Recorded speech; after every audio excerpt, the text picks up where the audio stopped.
Hello everyone, welcome to learn Abhi. तो आज हम लोग चिड़िया की बच्ची 9th चैप्टर पढ़ेंगे। माधव दास ने अपनी संगमरमर की कोठी बनाई है। तो जो माधव दास एक जन का नाम है, उन्होंने अपनी नई कोठी बनाई। कोठी मतलब घर, और संगमरमर मतलब एक बहुत ही महंगा और अच्छा मार्बल है।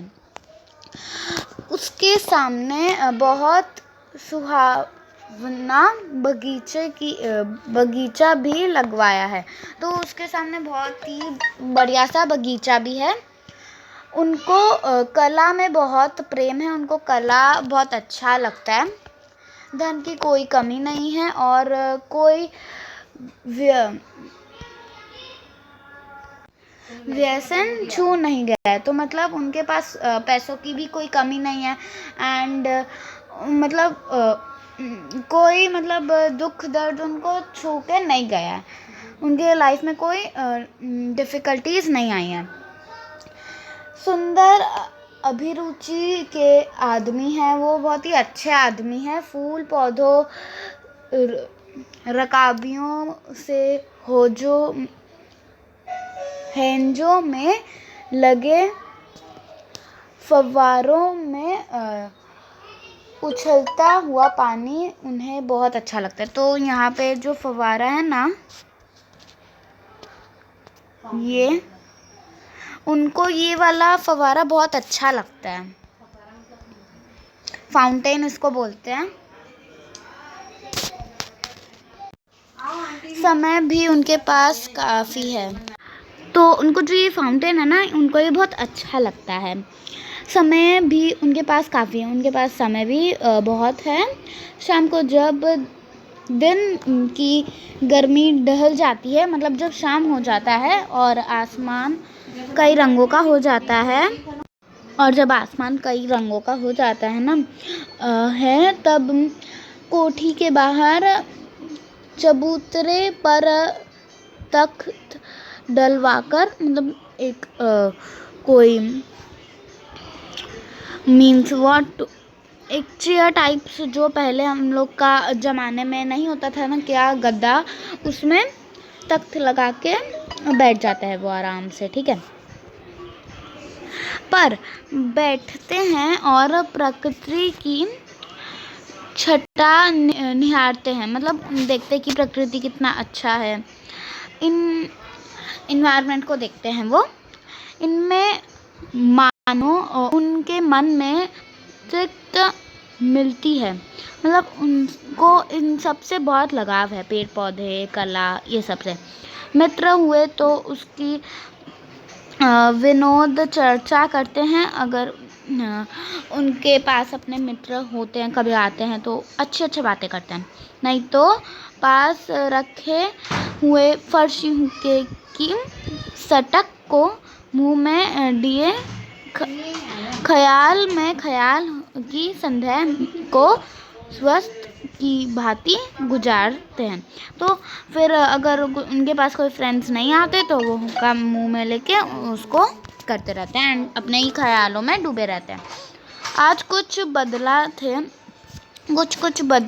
बादल थे। छटा गहरी नहीं थी। धूप का प्रकाश उनमें से छन छन आ रहा था। माधवदास मसनद के सहारे बैठे थे। उन्हें जिंदगी में कई स्वाद नहीं मिले हैं। मतलब आज का दिन जो है वो कुछ बादल था, एंड जो वो जो घटा है, जो सीनरी है, वो देखने लायक थी। एंड मतलब जो सीनरी है वो देखने लायक थी, एंड बहुत ही छन के वहाँ बारिश आने शुरू हो गए थे। और उनके पास सब था, उनका मन भी भर गया था, पर पता नहीं उनको ये लग नहीं रहा था कि उनका मन भर गया। पर जी भरकर भी कुछ खाली सा रहता था, मतलब उनको लग रहा था कि कुछ खाली है, ठीक है। उसी दिन संध्या समय उन उनके देखते देखते समय की गुलाब की डाली पर एक चिड़िया आके बैठ गई। तो शाम को फिर हुआ तो वो बैठे बैठे गए एंड उन्होंने देखा एक चिड़िया आके गुलाब के पत्तों पर बैठ गई है। वो बहुत सुंदर चिड़िया थी, ठीक है। उसकी गर्दन लाल थी, उसकी जो गर्दन थी, नेक थी, वो लाल थी और गुलाबी होते होते किनारे पर जरा जरा नीला पड़ जाता था एंड जो फेदर्स थे उसके नीले थे, मतलब ऐसे होते होते हल्का आता था, पहले गुलाबी, फिर थोड़ा येलोइश, फिर थोड़ा ऑरेंजिश, फिर ऐसे ऐसे आ जाता था ब्लू कलर। पंख ऊपर में चमकदार स्थय। अब ये स्थया क्या होता है? तो ये जो वर्ड है उसका मतलब होता है इंक टाइप। इंक जो होता है ना, इंक टाइप, उसका जो फेदर्स था वो पीछे से इंक टाइप लग रहा था। उसका हाँ सा सिर तो बहुत प्यारा लगता था और शरीर पर विचित्र चित्रकारी थी, मतलब उसके जो शरीर थी उस पर बहुत सारी चित्रकारी थी क्योंकि बहुत सुंदर चिड़िया थी। तो था चिड़िया को मानो माधवदास की संत का कुछ पता ठिकाना ही नहीं था। उनको वो देखते ही रह गए थे माधवदास उसको। मानो तनिक देर का आराम भी उसे नहीं चाहिए था। उनको मतलब वो इतनी अच्छी खटिया भी नहीं चाहिए थी जितनी उसको वो चिड़िया अच्छी लगी थी।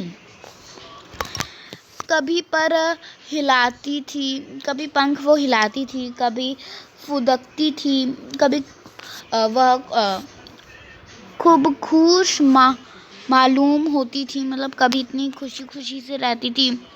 अपनी नए सी चोंच प्यारी प्यारी आवाज़ें निकालती थी और अपनी चोंच से प्यारी प्यारी आवाज़ें निकालती थी।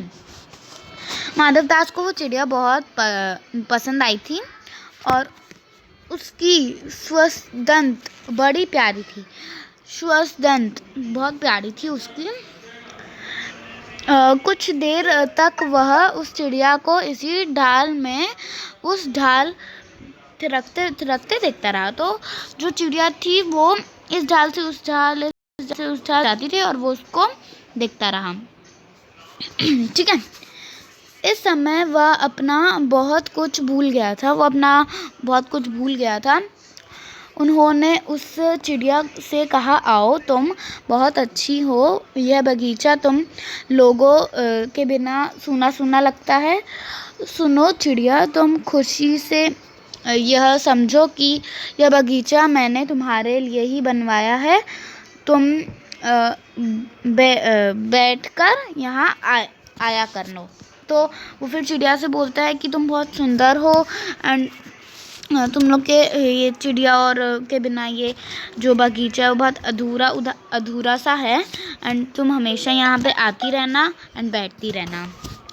चिड़िया पहले तो आश्वसन मतलब उस सोच में डूब गई, फिर जानकर कि बात उससे ही जा रही है वह एकांक तो घबराई। तो पहले उसको पता नहीं चला ये बात किससे कर रहे, फिर उसको जब पता चला ये बात उससे ही कर रहे तो थोड़ा घबराई थी।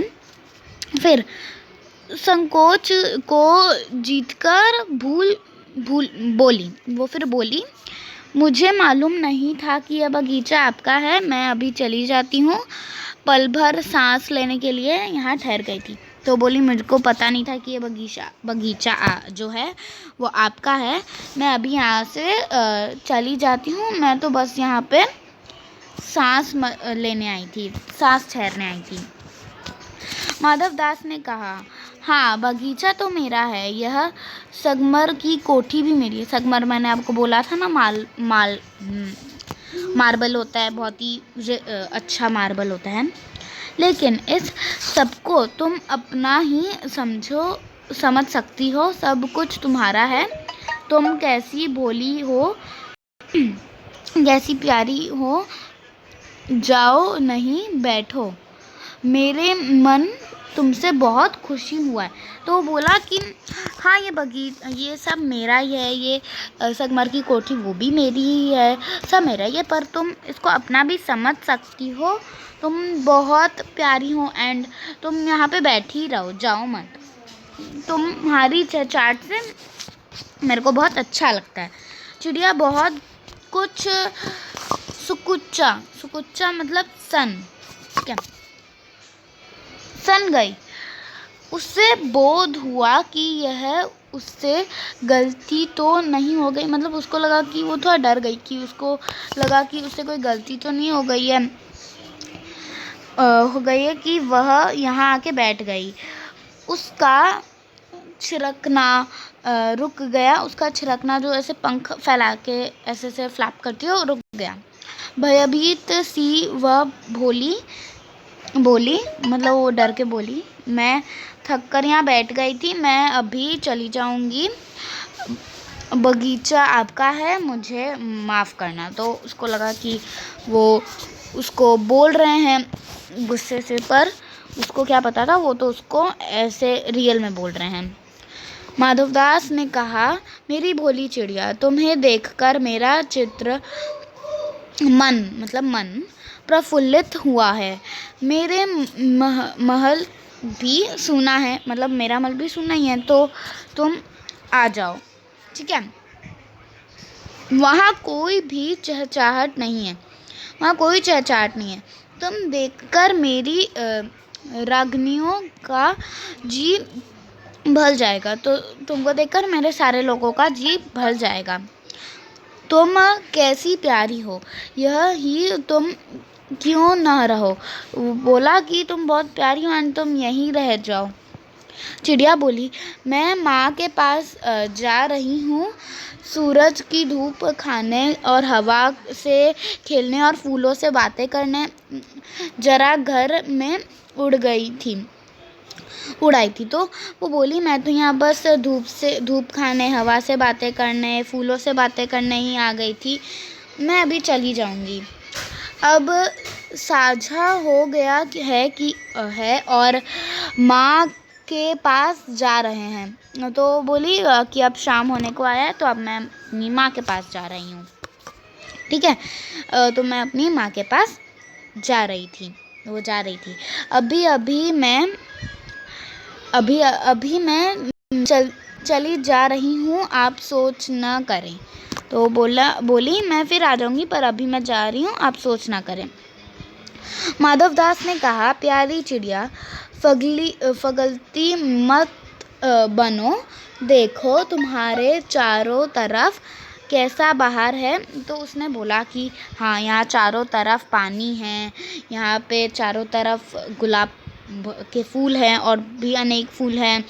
एंड उन्होंने ये भी बोला, यहाँ इतनी हवा है अच्छी, तो तुम क्यों नहीं रुकती। इस लाइन में वही लिखा है, मेरे पास बहुत सा सोना है, सोने का एक बहुत सुंदर घर मैं तुम्हें बना के दूंगा। तो बोला कि मेरे पास बहुत सोना है, मैं तुमको सोने का घर भी बना के दूंगा, ठीक है, तो तुम प्लीज़ यहीं रुक जाओ, तुम मुझे खुश रखना। उसके बदले में वो उसको सोने का घर दे देगा। और तुम्हें क्या चाहिए, माँ के पास बताओ क्या है। तो बोला, माँ के पास क्या है, तुम यहाँ ही सुख ही रहो मेरे भोली गुड़िया। तो बोला कि तुम यहीं पे सुखी रहो मेरी भोली गुड़िया, ठीक है। चिड़िया इन बातों में बहुत डर गई। वह बोली, मेरे भटकर तनियत आराम के लिए इस झाल पर रुक गई थी। तो वो डर के बोली, मैं इस झाल पर रुक गई थी क्योंकि मैं बहुत थक गई थी, ठीक है।